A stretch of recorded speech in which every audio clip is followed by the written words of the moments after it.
All right. Hello, everyone, and welcome to a 2v2 matchup. This is going to be Typhoon and IzcoN going up against Just Do It Please and Fukaimori. Let me go ahead and change the colors so you guys can see what's really going down here and make the battles a little bit easier to spot. All right, off to the north, we have Iz IzcoN spawning as the red orc, and meanwhile we have Typhoon spawning as the red human. This is on the north side of the map. The red teams are going to be, well, a team going up against another 2v2 duo, Just Do It Please and Fukaimori. I thought Just Do It Please is the orc player off over here. Fukaimori playing under the name Raven TT. Just so I don't trip up over the names far too much, I will go ahead and, try and reference the players by color. Now, in 2v2 matchups, your armies or the armies straight out of the gates are much larger and much more deadly. 2v2 games, there's two different styles that I see 2v2 games. You can see both armies fighting together, so it's a 2v2 army going up against a 2v2 army, or, I guess there's three styles, or you can have two 1v1 games going on at the same time, where, the human player may be going up against the undead, while you have the orc player going up against the orc, or, any combination of the other two as well. Finally, you could also have two players playing against one, while one player is trying to do a little bit of extra creeping, getting some additional items, but normally that second player should be trying to get into the battle quickly. Interesting call by IzcoN going for Tauren Chieftain first, but I don't see a War Mill still. Normally, if you see Tauren Chieftains first, you go into Headhunters, and this is also an important thing to note. Oh wow, Paladin. All right, so the red team coming in with Paladin, Tauren Chieftain first, both hero selections that are not heroes that you normally see first. There is also a lot of synergy involved in 2v2 matchups.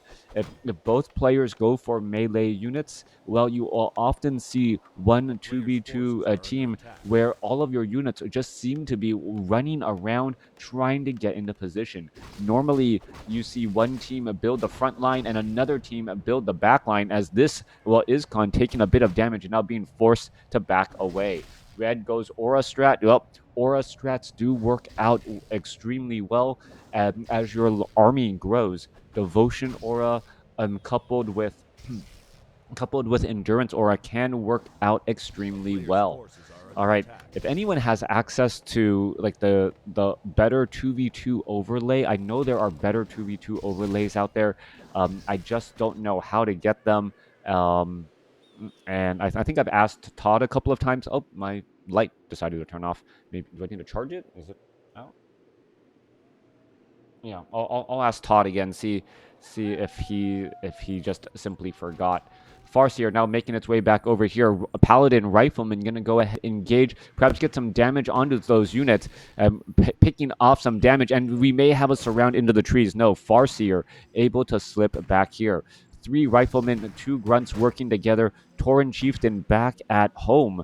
Well, as it looks like we're going to be trying to clear out this camp here, and this is actually that 2v1 fight that I was talking about.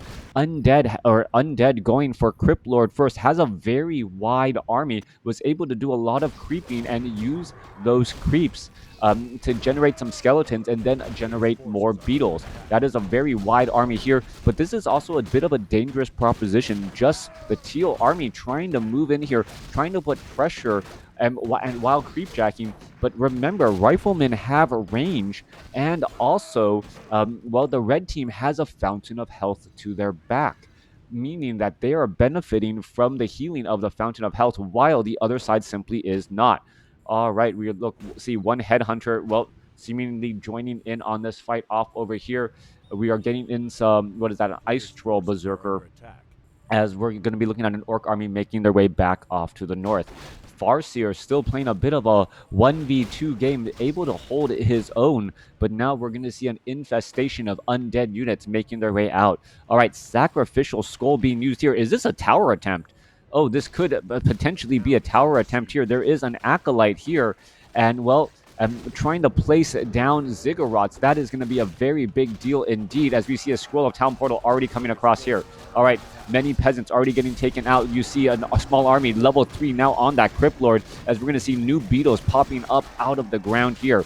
A lot of damage being added in, a ziggurat being thrown down as well. Rifleman would need to turn back around and start attacking this ziggurat as well, but this is buying time for the teal player to actually get in some damage and close in on that distance, as in comes a teal player from Just Do It Please. Farseer still sitting at level 1. Army's going to try and engage Rifleman, getting poked down as the Tauren Chieftain throws down a stomp. Thank you for the follow, as we see more engaging happening. Farseer trying to keep a little bit of a safe distance, as a little bit of focus fire will quickly take that down here. Grunt's trying to engage here. Teal versus Red, as a new Acolyte coming down into play. Crypt Lord sitting at level 3, a very big deal indeed, as the Farseer still using a little bit of that range. Thank you for the follow again and again, as we're looking at the Paladin now trying to back up. All right, Just Do It Please also placing down a couple of towers as well, amongst here, trying to fight, as the beetles are just causing a lot of traffic here as the units are now trying to back away. All right, getting in some more damage. Level 2 on the Tauren Chieftain, level 3 now on that Paladin, level 2 Holy Light, gonna make it much more easy to try and stick around this fight here, as level 2 now gets the Farseer. We may actually see some Chain Lightning trying to finish off some of those units. All right, there goes another Beetle again, trying to focus down some units. Another Grunt could get taken down. Well, trying to back away, that's not going to happen, as the Ziggurat is now already up and now getting repairs.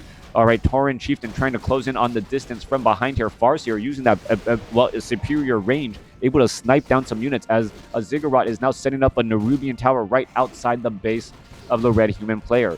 All right, surround onto the Farseer, or Tauren Chieftain. Tauren Chieftain low on hit points. Is he going to Cloak of Shadows? Yes, he is. Beautifully done right there, as he's now finally able to break free once more. All right, Paladin, what's going down? Tauren Chieftain gets up to level 3. Are we going to see a level 2 stomp come across? Cloak of Shadows adding in quite a bit of damage, as the guard towers, or the watch towers, are now nearly done. Adding in also a good Voodoo Lounge to try and push this pressure even further. Meanwhile, there was still a good number of ghouls inside the base, clearing up many of these peasants. All right, what an interesting strategy here, using and leveraging a unfavorable 2v1 matchup for so long to get that Crypt Lord to level 3. Once that Crypt Lord got to level 3, put in pressure and clear up with that massive wide army, well, that was had. Tauren Chieftain going to come across there. There's a giant stomping on many of those bugs there. Meanwhile, the units seem to be healing up and walking back out. All right, units trying to make their way back out. Human did a big mistake of Crypt Lord plus Skellies plus School Center. You militia and evacuate them and set up a good front line. Yep, that is true. That is exactly what needed to happen, and it just wasn't done in time. Well, Teal Undead now looking to, well, take over this base on the top left. Well, 2v2 is a bit as a strategy that players just have a little bit of a difficult time on. You can see that IzcoN, well, simply was preparing for a little bit of a longer game, trying to go Riflemen or trying to go Wind Riders, and that is the problem. If you go for a tier 2 strategy and you don't build up as much of an army at tier 1, you can get overrun. That's exactly what I was saying earlier on. In a 2v2 game, the armies are so much larger, so much faster, that they're able to deal damage, and that's exactly what happened here. Just Do It Please and Raven TT or Fukaimori were able to really push in a lot more damage much earlier than their opponents had expected. Now we are seeing an army of, well, Wind Riders, Riflemen, Tauren Chieftain, Paladin attempting to work together to try and well, keep this army at bay, and that does seem to be working, as the Crypt Lord is going to be bringing in a bunch of ghouls and some other units as well. Farseer low on mana, level 2, level 2 Chain Lightning, perhaps? It looks, or I'm not quite sure. We do see level 1 Spirit Wolves currently out onto the battlefield. Tauren Chieftain could be making its way back over. Holy Light trying to save some of those units. This is a last-ditch effort now. Tauren Chieftain really needs better stomps, only getting 3 of those Headhunters, as we see an Impale go the other way. All right, Riflemen getting picked off once more. Headhunters, well, Headhunters trying to go after those Wind Riders. More Wind Riders joining in on the battle. No Envenom Spears, as we're going to be looking at, well, a couple of those units getting taken down slowly but surely. Farseer could try and put in more pressure. Wind Rider's trying to, well, trap these units into a little bit of a strained situation as the Farseer now looking to back up. It is currently 3 bases versus 1 in this matchup, as the Wind Riders are able to pick off some of these units slowly but surely, but the army of JusTDoiTpLs and Fukaimori is just growing at a better rate. Wind Riders looking to back away now. Hello, PZO12. How are you doing? Wind Riders here. Tauren Chieftain perhaps going to try and clear up this Fountain of Health creep camp, going straight after that Ice Troll, and, well, finishing off all of the units that can actually deal damage here. Meanwhile, Farseer and Headhunters are going to spot this here in just a moment. Tauren Chieftain, well, unable to pick up what item is that. Cloak of Shadows, not the item that he was looking for, as the Wind Riders are now going to perhaps try and back away once more, using that high ground advantage, firing from the trees. All right.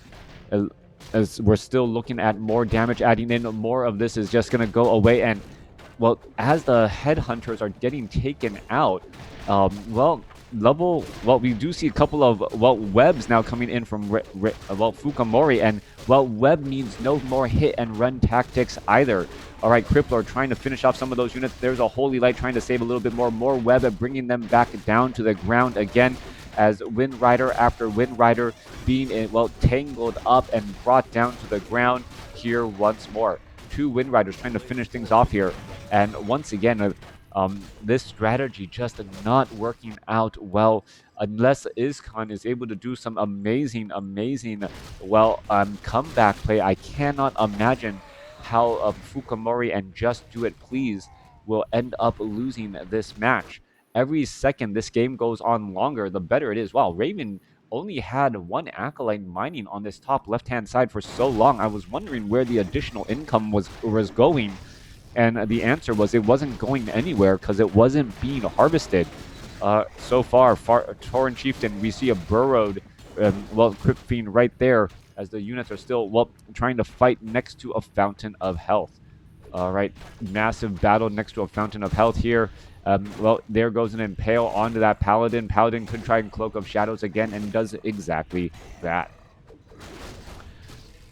All right, Grunt looking to head back away, but this just seems like a slow death once more. Cloak of Shadows on the Paladin. There's a stomp right there. I think the burrowed Crypt Fiend is still stomped, but still also regenerating hit points, as the Paladin, I don't think he has any more buildings. Once this Paladin is gone, that's going to be the end of him. There goes an Impale. He's stunned. He's going to try and Cloak of Shadows again. He is okay. Cloak of Shadows next to a Fountain of Health.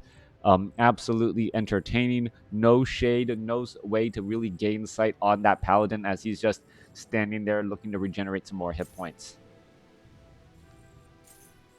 Boots of Speed, perhaps going to try and get that Paladin away from here, transfer that item over, and give him a Potion of Lesser Invulnerability as well. Yep, there's a Staff of Teleportation. Well, he could teleport out of this crazy situation anytime he wants. Meanwhile, Boots of Speed on the Tauren Chieftain instead, as the Paladin now makes his way back over here to the top right, perhaps going to try and heal up from that Voodoo Lounge, since he can't heal up himself. Farseer Naga Sea Witch going up against, well, where is that Crypt Lord? Solo Crypt Lord right now. I don't see a second hero finally going full mining over here on the top left, as this mercenary camp will get cleared up as well, not giving any experience either. Paladin healing up at that Fountain of Health. Big heals, additional armor for this Orc army. Shadowhunter is right there as well. Are we going to see an ensnare? No ensnare on any of the beetles, as we see an ensnare onto that Crippler. Crippler could actually have a little bit of trouble. There goes a stomp, trying to prevent some plays here, as the Devotion are going to keep, act as a nuke. Oh, Crippler could actually get taken down. Crippler gets taken down. Paladin gets up to level 5. 200 hit point nuke. I had totally forgotten that the Paladin is still able to do large amounts of damage to the opposing units, and the Paladin doing his best impersonation of a Mountain King, while blasting down so many of those units here. Tauren Chieftain does have a mana. There's a stomp once more. And that Paladin is not going to make that big of a difference here, as we're looking at the red units trying to put in and finish off so many of units in the back. Kodo Beasts are having a delicious meal of Crypt Fiends eating spiders. I hear they taste like crabs, as the Crypt Fiends finally able to break free, as the Headhunter is able to push in some more of that damage. The Undead side of that army just lost so many units so quickly, as the Shadow Hunter sitting at level 2. Perhaps going to try to get some healing wave. Yes. Are we going to see a Holy Light? No, we are not. Not going to be in time, as the units are now backing their way out. Headhunter is finally taken down. Cryptlord getting resurrected. A great effort by the red army here to try and keep all of these units alive. There's a healing wave going back around once more, as the Cryptlord, well, what's going to happen here? Potion of healing is going to be used in time. No, there's the potion of healing. Yes, used in time. Could turn back around and try and go after that Cryptlord with a 300 hit point heal. Or, no, 600 hit point heal over a 300 hit point nuke. There was a level 3 devotion aura. Level 2 Devotion Aura, level 3 a Holy Light. Tauren Chieftain still stomping. A great last-ditch effort here, but it doesn't look like it's going to be able to work out all that well. There is a quick dust of appearance. Paladin trying to teleport himself back, unable to head back, and that is going to be the game. A great last-ditch effort, but with that Paladin being gone, I believe the Berserkers and the remaining units are going to continue to fight, unless that Tauren Chieftain gets the 6. No, Tauren Chieftain still sitting at 5 here. Not going to be able to survive, and there, in fact, is the GG, and it looks as though they wanted to finish off that unit. Raven and Just Do It, please, with a great strategy straight out of the gate. IzcoN, a questionable move to really forego a lot of the tier 1 units, and really a good job by Just Do It Please to do a fair amount of harassment, allowing Raven to, well, get that Cryptlord to level 3 and then really build that really wide army of beetles and ghouls early on. That earlier pressure of just rushing inside that base, and, well, a sudden 2v1 fight inside the base there, taking down so many of those peasants. And that's a bit of the problem. That Cryptlord, if you start fighting inside a human base and you call militia, well, you beetles are traded for peasants, but now that the Cryptlord is level 3, you have level 2 beetles to deal with, so it's almost acting as a free upgrade to those beetles. Overall, a great game. Hope you guys learned something. I hope you guys can improve your 2v2 strategies, or if you just enjoyed a great matchup. Stay tuned for more WarCraft 3.